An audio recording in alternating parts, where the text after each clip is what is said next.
OK, bonjour tout le monde. Bienvenue à ces capsules informatives de la Fondation En Cœur. On est désolé d'office là, pour notre léger retard d'une trentaine de minutes.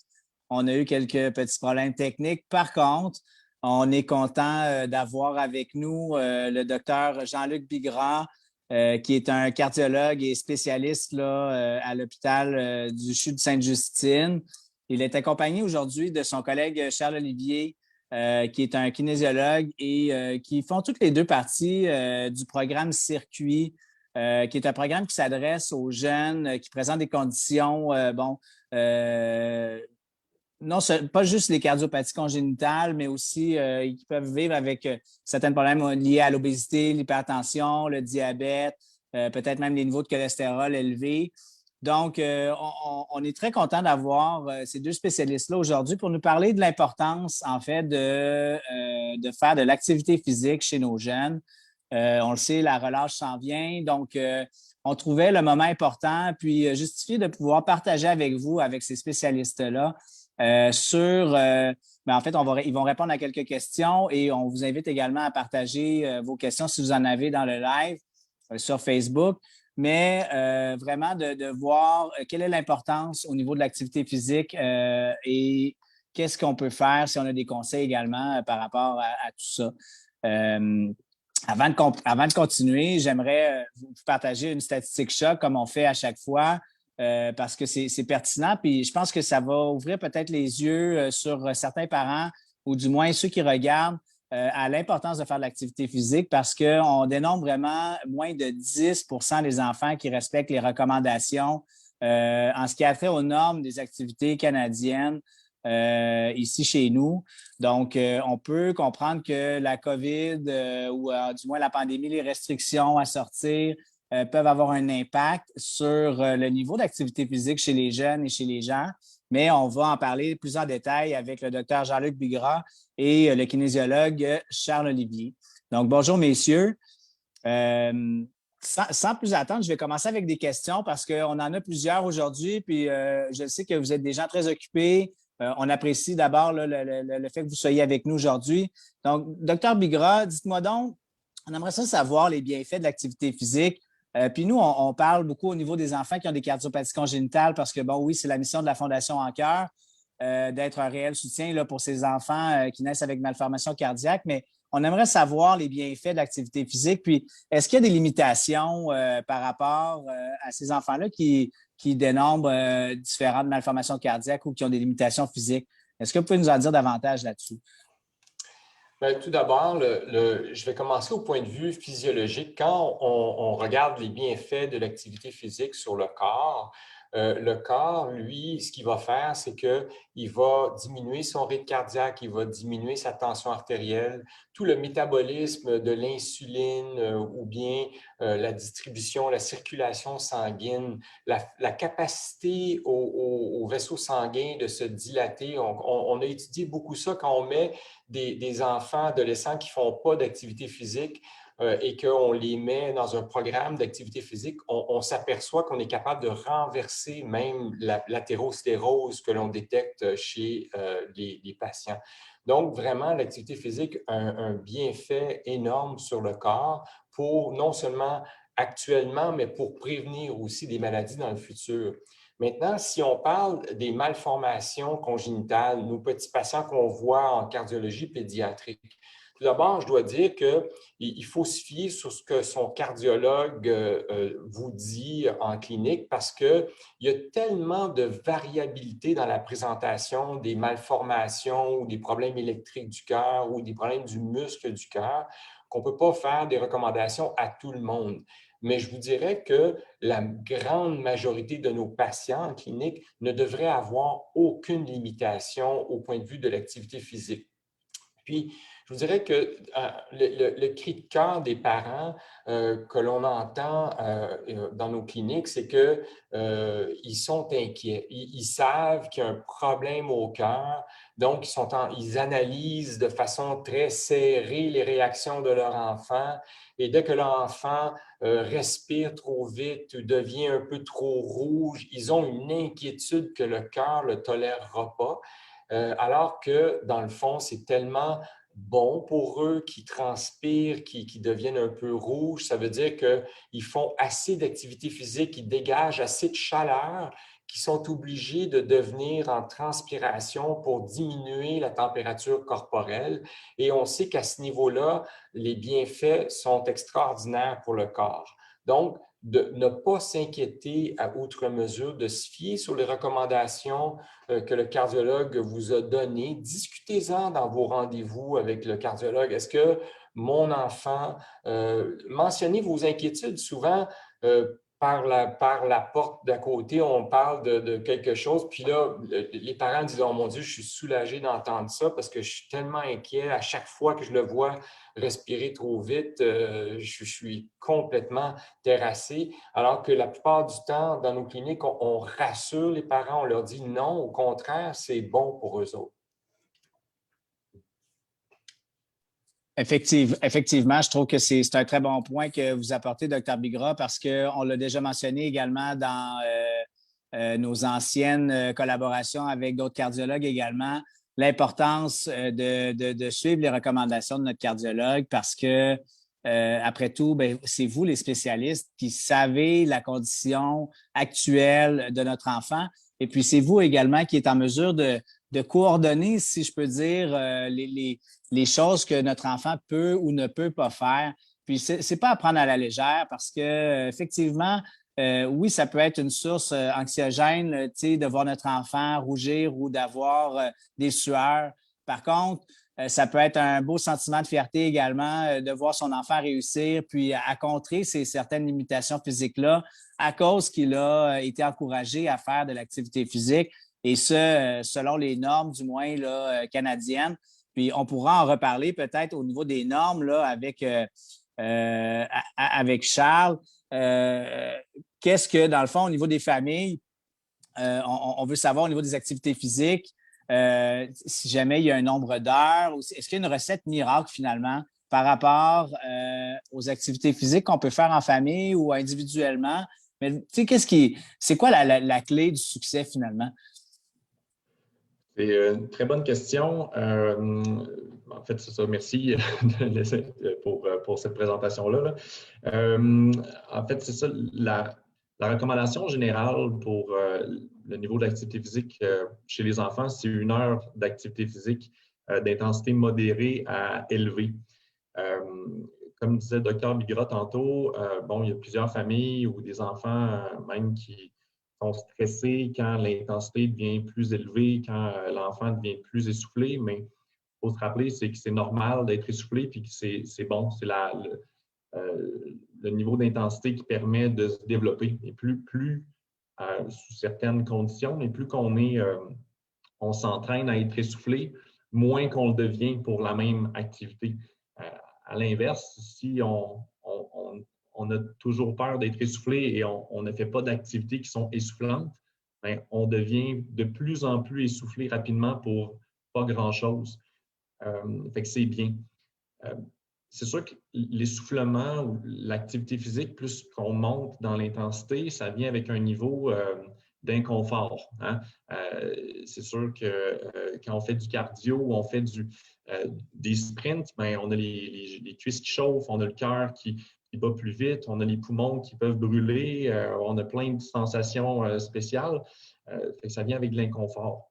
Fait que des fois, pour certains enfants, puis les adultes aussi, on est comme ça, bien, des fois, ce n'est pas très attrayant, ce genre d'activité-là, plus intense.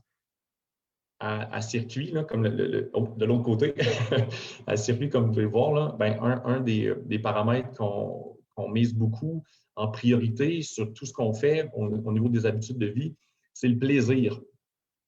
Plaisir avant tout. C'est le plaisir qui va mener à faire plus d'intensité, c'est le plaisir qui va mener à en faire plus souvent. C'est le plaisir qui est au centre. Et c'est sûr que 1 heure de recommandation par jour, 1 heure d'activité physique, je vais recommencer. La recommandation d'1 heure d'activité physique par jour pour certaines familles, bien, ça peut paraître beaucoup. On le disait tantôt, 10 des familles atteignent cette recommandation-là. Fait que pour beaucoup, ils font moins qu'une heure. Et des fois, quand l'objectif peut paraître comme très, très élevé, bien, ça ne nous motive pas du tout à commencer. Le message que je voudrais transmettre, c'est de un, plaisir avant tout. Je pense que je l'ai dit déjà 15 fois. Mais de deux, c'est que chaque minute compte. Même si vous ne faites pas une heure, bien, si vous partez de 0 puis vous en faites 5, bien, c'est 5 minutes déjà de plus que 0. Alors, et le plaisir, il y a tellement de messages que je voudrais transmettre, là, mais le plaisir passe beaucoup on passe beaucoup au travers du social, d'être ensemble. C'est sûr que là, bon, la dernière année et demie, le ensemble a été beaucoup brimé avec les confinements et bon, rester à la maison, on ne peut plus voir les amis, on ne peut plus faire de sorties sociales, les centres d'activité sont fermés et tout. Fait que l'ensemble prend une autre tournure. De se retrouver en famille, bon, il y a certains adolescents plus vieux que, bon, faire des choses avec mes parents, c'est pas super attrayant. Puis pour certains parents, ils voudraient vraiment faire des activités avec leurs enfants, mais ils ne savent pas trop quoi faire. Il y a beaucoup de ressources. En fait, on pourra en parler tantôt, là, mais sur notre site Internet, là, on a une liste de ressources pour orienter les familles par rapport à ça.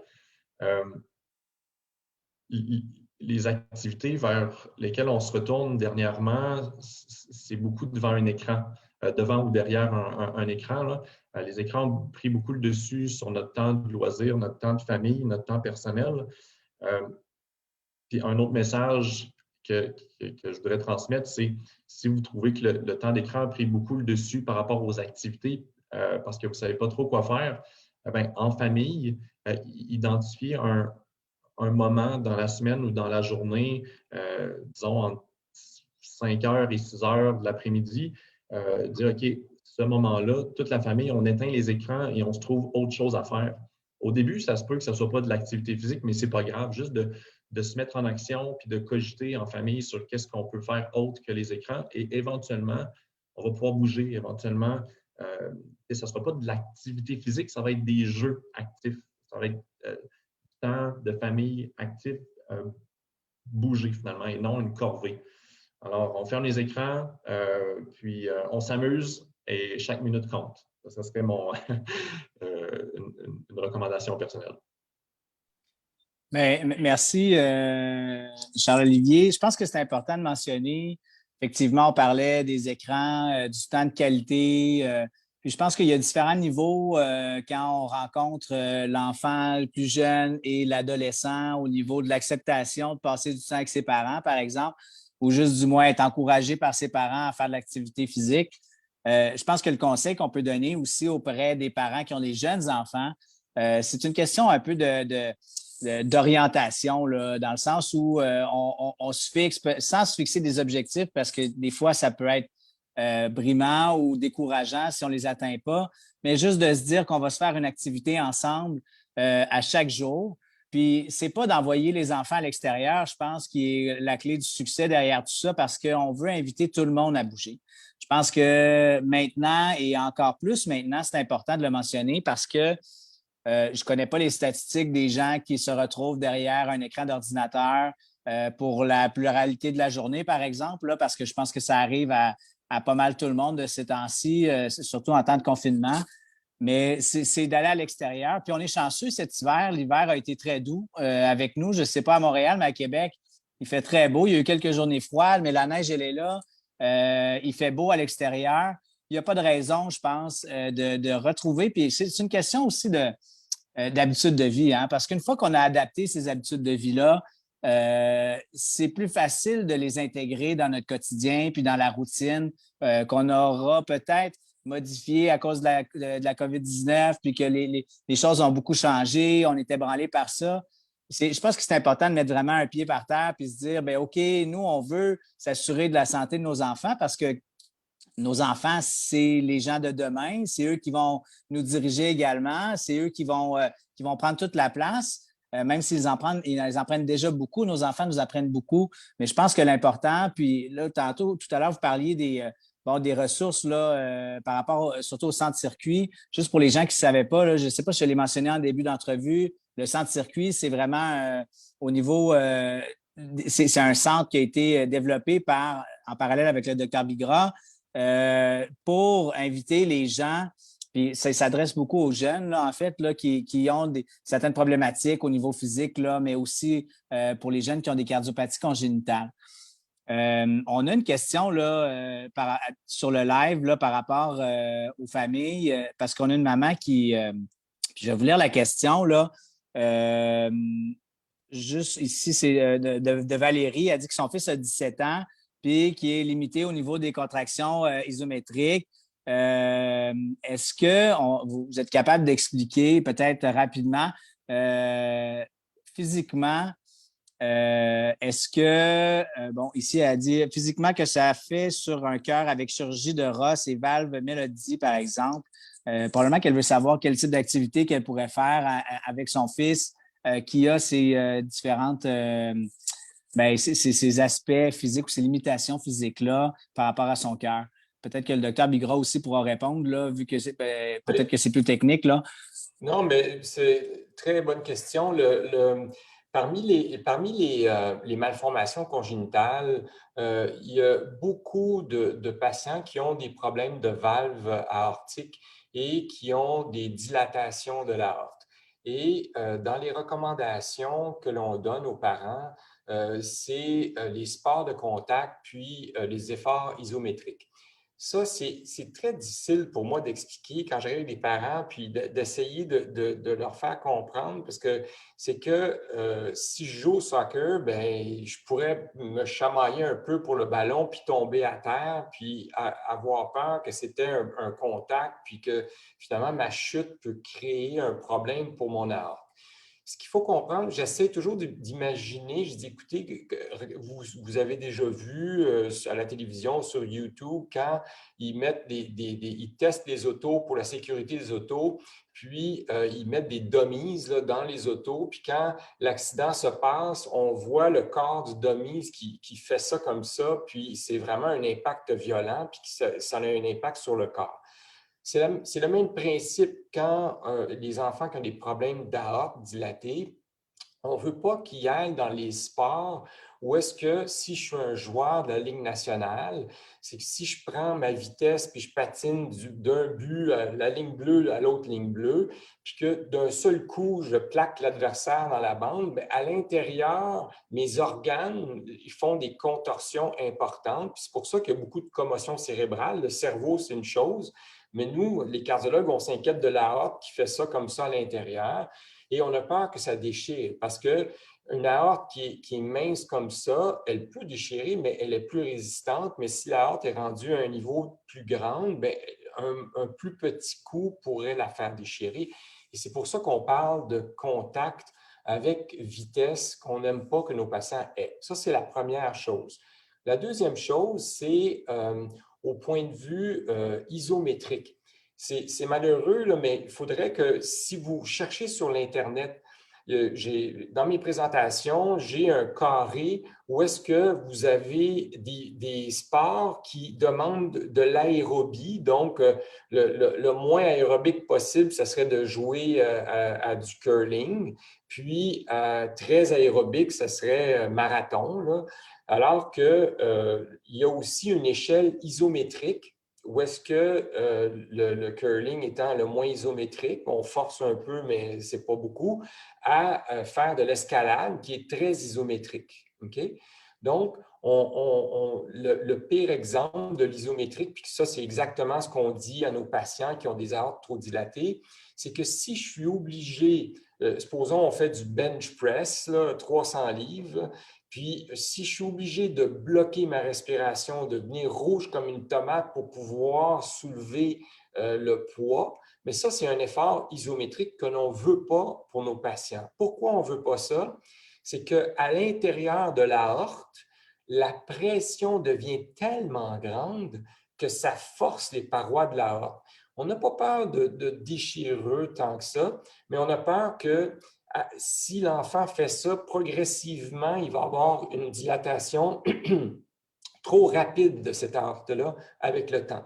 Donc, on suggère à nos enfants de faire surtout de l'aérobic, un peu d'isométrique, mais si l'isométrique, c'est faire des poids, mais on veut que l'enfant puisse être capable de respirer. Donc, si je fais des poids puis je respire, à ce moment-là, ma pression à l'intérieur de la rate n'est pas trop élevée. Donc, à ce moment-là, on accorde ça à nos patients.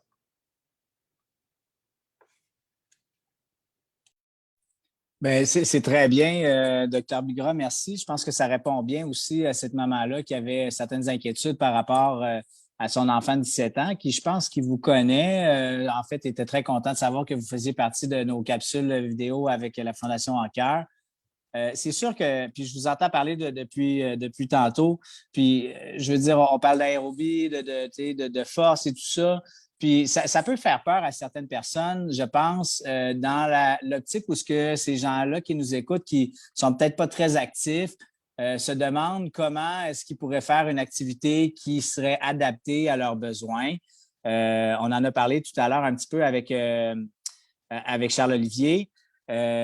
Puis on pourra mettre également là, les liens là, vers le site web là, du Centre Circuit, puis aussi le lien de la Fondation En Cœur, là, si jamais les gens veulent s'y référer pour avoir certaines, ben, je dirais, des lignes directrices par rapport à peut-être la condition actuelle, puis aussi les activités qu'on peut faire selon notre niveau ou la capacité qu'on est capable de prendre. Donc, ça, on pourra le partager là, avec tout le monde là, dans les commentaires Facebook. Puis, Dr. Bigras, dites-moi donc, parce que là, on a une drôle de question, mais on nous parle de la COVID-19 qui pourrait potentiellement s'appeler la COVID-10 ou la COVID-15. Je ne sais pas si vous me voyez venir avec ça, mais c'est de savoir, en fait, par rapport au nombre de kilos qu'on aurait pris pendant le confinement. Donc, tu sais, est-ce qu'il y a un lien direct entre l'activité physique et prendre du poids, par exemple? Est-ce que le fait d'être en confinement devrait absolument dire qu'on doit prendre du poids ou est-ce qu'on est capable vraiment de contrer tout ça? Bien, alors, c'est ça qu'on enseigne beaucoup. C'est-à-dire que la question, elle n'est pas directe comme ça. Je ne pourrais pas répondre activité physique et gain de poids. C'est vraiment un ensemble. Moi, ça m'a tellement éclairé. Un jour, j'avais lu un article scientifique sur que notre génome n'avait pas vraiment progressé. On était encore des chasseurs-cueilleurs dans nos gènes. Alors que la société a tellement changé. Donc, auparavant, le chasseur-cueilleur, s'il avait faim, il fallait qu'il se prenne de bonne heure pour tuer le mammouth. Alors donc, ça impliquait que ça prenait un effort physique pour pouvoir aller chercher sa nourriture un peu plus en abondance. Et puis, donc, il y avait un lien direct. Et le confinement, c'est exactement ça qui se passe. On s'ennuie, on n'a pas beaucoup de réseaux sociaux, de divertissement, on est sur un temps d'écran. Et là, bon, on se lève, puis là, on a juste une petite porte à ouvrir, puis le mammouth est tout là au complet devant nous, puis là, on mange, on se désennuie avec l'alimentation et effectivement, on diminue l'activité physique. Moi, quand je parle d'activité physique ou de perdre du poids, il n'y a pas de lien direct nécessairement entre les deux parce que si on regarde le nombre de calories qu'on dépense dans l'activité physique, il n'est pas si énorme que ça. Mais je vais vous parler d'une expérience personnelle que j'ai vécue avec mes enfants. Maintenant, je suis rendu grand-parent depuis un mois. Mais quand mes enfants étaient à l'école, au primaire, ils revenaient à 3 heures l'après-midi, puis c'est pouf, fatigué, oh, je m'ennuie, c'est plate, est-ce que j'ai faim? Bon, premier réflexe. Puis là, j'ai discuté avec mon épouse, puis j'ai dit, il y a quelque chose qui ne marche pas là-dedans. On a décidé de les envoyer à la garderie, puis là, la garderie, à la fin de l'école, zéro, ils ne mangeaient rien. Ils s'éclataient à jouer au basket, au ballon, à toutes sortes de choses et faisaient leurs devoirs, puis ils revenaient à la maison et là, on soupait. C'est pour dire que l'ennui pendant la COVID-19, c'est vraiment difficile. Le temps d'écran est trop élevé. On est un peu désorganisé. Il faut se ressaisir un peu puis trouver une routine. Puis, l'activité physique nous permet de nous enlever un peu cet ennui-là, puis d'un peu d'avoir juste faim psychologiquement, là, et d'avoir un meilleur... Charles, tantôt, a parlé de faire des activités, mais un autre exemple de famille que j'ai vécu, c'est tellement enrichissant comme famille d'aller faire une activité dehors qui peut être simple. À un moment donné, on avait organisé du soccer sur neige. Puis, j'en revenais pas. C'était les kinésiologues qui avaient inventé ça. J'ai trouvé ça tellement génial. Puis, les familles sont venues, puis on dit « Wow, ça fait tellement longtemps qu'on n'a pas eu du plaisir comme ça. » Puis, ça permet de renouer, de recréer des liens, de se redécouvrir. Vous êtes tellement on est tellement en isolement qu'on se regarde tout le temps d'une façon, mais d'aller faire du sport, une activité qui est ludique, bien, ça change un peu notre relation familiale. Bien, effectivement, puis je pense que j'aimerais ça pouvoir dire que je suis en accord avec vous parce que également de notre côté, on a des jeunes enfants, puis on veut. La COVID a apporté un lot de rapprochement clairement interfamilial, là, tu sais, au niveau des bulles familiales. Puis comme on mentionnait plus tôt, c'est sûr que ça dépend aussi du niveau de l'âge de l'enfant. On réalise beaucoup que plus les ados ou plus les jeunes vieillissent, moins l'intérêt est présent de faire l'activité physique avec leurs parents. Puis encore, là, je me répète, là, au risque de me répéter, mais c'est clair que je pense que les saines habitudes de vie qu'on peut prendre maintenant vont avoir un impact vraiment important sur maintenant et pour plus tard également, pour nos enfants, mais aussi pour nous. Parce que le fait de faire des activités en famille, ben oui, ça tisse des liens. Ça permet aussi de développer au niveau des communications, tu sais, avec l'enfant en soi, mais aussi interrelationnel avec les autres. Donc, moi, je n'y vois que des bienfaits, clairement, au niveau de l'activité physique. Puis, la raison pour laquelle on a fait la vidéo aujourd'hui, c'est vraiment pour rassurer les parents, oui, qui ont un enfant qui a une malformation ou des malformations cardiaques parce qu'ils auraient des limitations physiques, mais aussi pour l'importance, là, je pense, pour avoir un meilleur monde de demain, là, pour avoir des gens en santé, puis de pouvoir adapter ce style de vie-là. Puis j'ai l'impression que la COVID, malgré tout, c'est une opportunité pour bien des gens de faire le premier pas, puis d'aller vers l'activité physique. Puis on regarde un peu ce que faisaient nos parents. Je parle pour moi, là, puis peut-être les vôtres également, mais ça jouait beaucoup à l'extérieur par le passé. On n'avait pas d'écran. On n'était pas, j'aime bien utiliser le terme scotché devant nos écrans, mais c'est littéralement ça. Ça change le monde, puis c'est une tangente, même si on voit la lumière au bout du tunnel, puis qu'il y aura un déconfinement. On ne veut pas embarquer dans les règles gouvernementales. Nous, on veut s'assurer de la bonne santé de tout le monde, mais je pense que c'est important d'encourager les gens à bouger, d'encourager les gens à faire des activités physiques. On reçoit, là, j'ai beaucoup de questions, puis je ne pense pas pouvoir toutes les passer, là, messieurs, parce que, bon, il arrive déjà 13 heures. Puis, on en a parlé par rapport à l'aérobie, puis tout ça au niveau des forces d'impact également, que vous avez mentionné tout à l'heure, Dr. Bigra. Je pense que ce qu'on va faire, c'est qu'on va inviter les gens vraiment à consulter leur cardiologue s'ils ont des questions très pertinentes ou précises par rapport à la condition physique de leur enfant, du moins par rapport à la cardiopathie congénitale qu'ils pourraient avoir.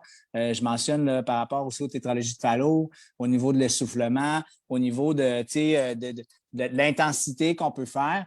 Puis, on va aussi, comme j'ai mentionné tantôt, on va mettre les informations au niveau du centre-circuit sur les commentaires. Puis là, bien, la question ultime, parce que ça m'amène à parler de tout ça avec Charles-Antoine, pas Charles-Antoine, pardon, Charles-Olivier, quels seraient des exemples d'activités que vous pourriez suggérer? Parce que, comme je mentionnais tantôt, tout à l'heure, c'est la relâche qui s'en vient. Donc, quel moment parfait pour commencer? On parle de résolution au mois de janvier. Souvent, il tombe en février. Au mois de mars, ça revient. Donc, qu'est-ce qu'on pourrait faire, Charles-Olivier, comme activité physique en famille pour la relâche? Bon, premièrement, je vais vous pardonner pour votre Charles-Antoine. Ouais, je m'excuse. Ouais. Non, c'est pour taquiner.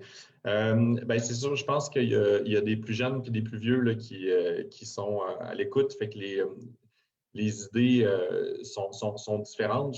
Je dirais, Pour les plus jeunes, j'en ai reparlé un petit peu tantôt, là, bon, je ne dirais pas le mot plaisir encore plusieurs fois, là, mais je dirais pour les jeunes qui ont encore l'intérêt normalement de faire des activités avec leurs parents ou en famille, je dirais aux parents de ne pas avoir peur d'avoir l'air fou ou de jouer avec des ballons ou d'essayer d'apprendre à patiner. Je ne sais pas c'est quelle température qu'il fait à Québec, mais à Montréal, il commence à faire plus chaud. Les patinoires sont plus molles, là, si on peut dire. Mais c'est ça, de se prêter au jeu, de s'amuser avec les enfants. Au lieu de laisser les enfants s'amuser dehors, allez-y avec eux. Il y a un dicton que je ne sais pas d'où ça vient, mais c'est super intéressant. C'est seul, on va plus vite, mais ensemble, on va plus loin. C'est vraiment l'aspect groupe, comme réunissez-vous en famille. Si vous allez aller au parc et vous ne savez pas trop quoi faire, si vous avez des ballons, des cerceaux, des balles, des n'importe quoi, apportez-le dans votre sac à dos, allez au parc, puis inventez quelque chose. Des fois, l'enfant, il a une super créativité. Laissez-vous embarquer dans cette créativité-là. C'est les meilleurs souvenirs qu'on va conserver. Pour les plus vieux, bon, s'amuser avec nos parents, aller au parc, peut-être moins intéressant. La gang, habituellement, c'est la grosse partie de nos activités. C'est une idée que je lance, mais je l'ai lancée à mes amis, puis à ma mère. C'est d'utiliser les écrans à bon escient, les utiliser adéquatement. Je ne vous apprendrai rien qu'il y a plein de vidéos YouTube, des challenges sur Instagram et compagnie. Ce n'est pas vraiment ça que je veux faire référence, mais avec ma mère, je lance une bouteille à la mer, faire un jeu de mots, mais on a décidé de se filmer. Ouais, c'est vraiment, vraiment nul comme jeu de mots, désolé, mais on a décidé de se filmer sur WhatsApp en mettant sur Play le même vidéo YouTube de yoga. Ma mère et moi, on est raides comme deux bouts de bois, là.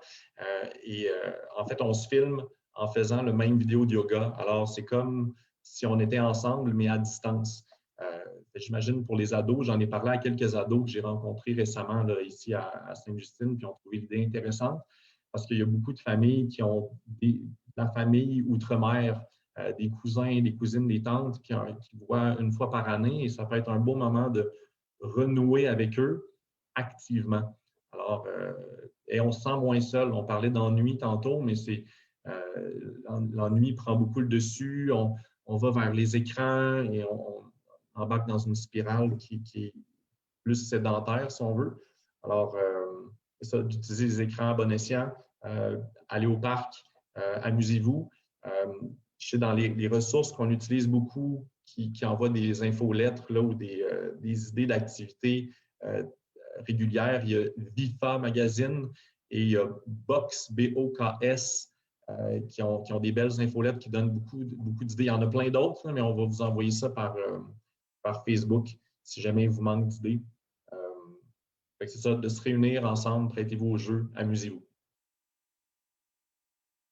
Dans la même optique de jeu de mots, on pourrait même dire plus on est de fous, plus on rit, n'est-ce pas, Charles-Olivier? Donc, bon. oui, effectivement. Puis je pense que, tu sais, inviter les gens à un peu lâcher son fou, là.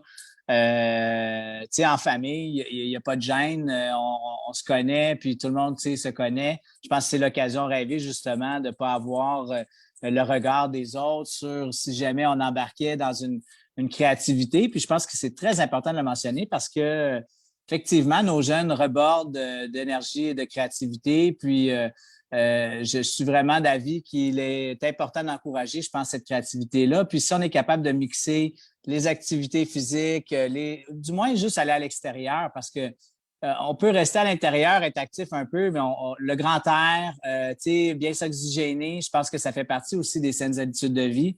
Donc, ça devient important.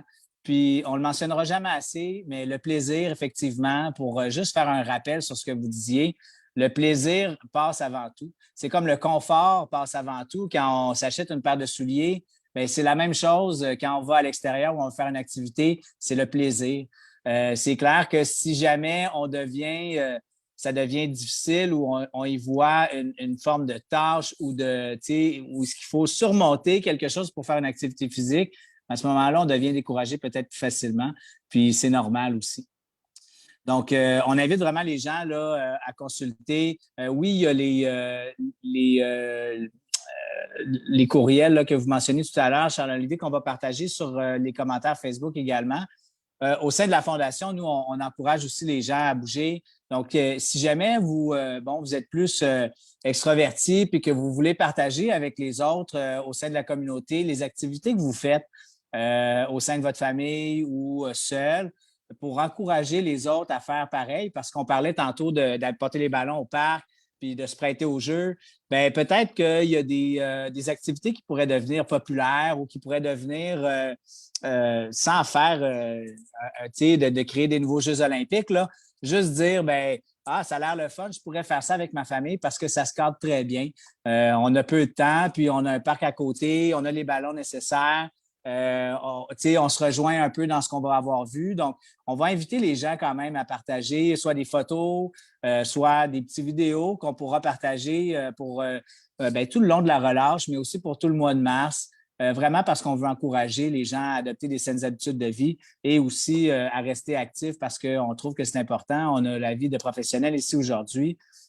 Puis je pense qu'on peut vous remercier là, d'avance de participer à nos activités de sensibilisation, je pense, non seulement aux saines habitudes de vie, mais à l'importance des activités physiques, mais aussi dans la réalité que vivent les gens actuellement à cause de la COVID et qu'il est vraiment important, voire primordial, de mettre l'accent sur l'activité physique si on veut éviter certains ou beaucoup de problèmes dans le futur, là, ne serait-ce que reliés à la santé. Donc, est-ce que moi, je n'avais pas d'autres questions pour vous, messieurs. Est-ce que vous aimeriez peut-être conclure sur une note d'encouragement, dire, bon, ben moi, pendant la relâche, qu'est-ce que je vais faire? Ou est-ce que vous avez un petit mot de fin à partager avec les auditeurs? Bien, moi, je prends la semaine de relâche, je m'en vais dans la forêt en raquette avec mon chien parce que mes enfants sont partis.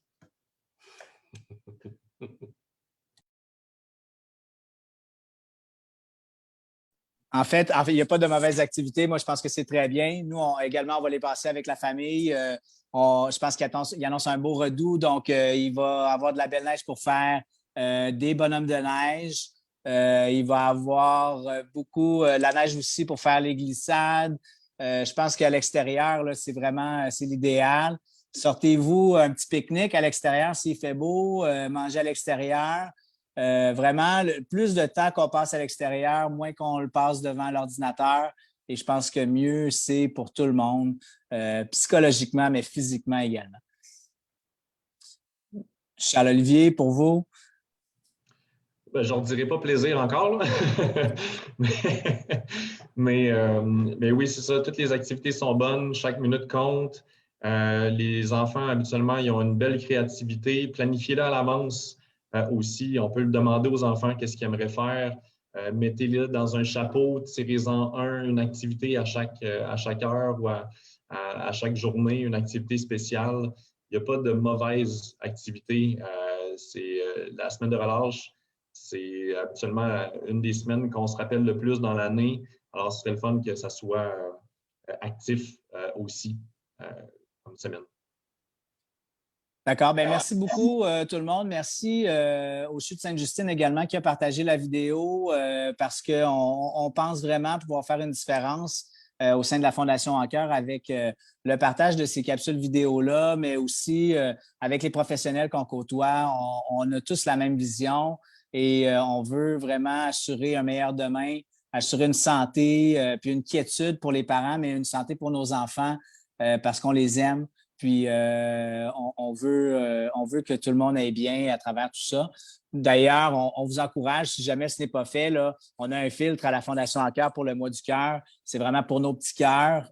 Si jamais vous êtes sur Facebook, j'imagine, parce que vous voyez la vidéo en direct, mais si vous voulez apposer jusqu'à la fin du mois, qui est vendredi ou samedi, je ne sais pas, pour vraiment support pour les enfants malades du cœur, oui, mais aussi pour la santé de nos petits cœurs, parce qu'on les aime, puis on veut s'assurer de les avoir avec nous le plus longtemps possible. Donc, merci, Dr. Bigras, et merci, Charles-Olivier, pour cette présentation. C'est très apprécié. Non seulement la communauté des parents d'enfants malades du cœur ainsi que les jeunes malades du cœur, mais tous les autres jeunes aussi qui ont pu bénéficier de cette vidéo-là. On espère que ça les aura, on espère que ça les aura encouragés à bouger puis à continuer à faire de l'activité physique.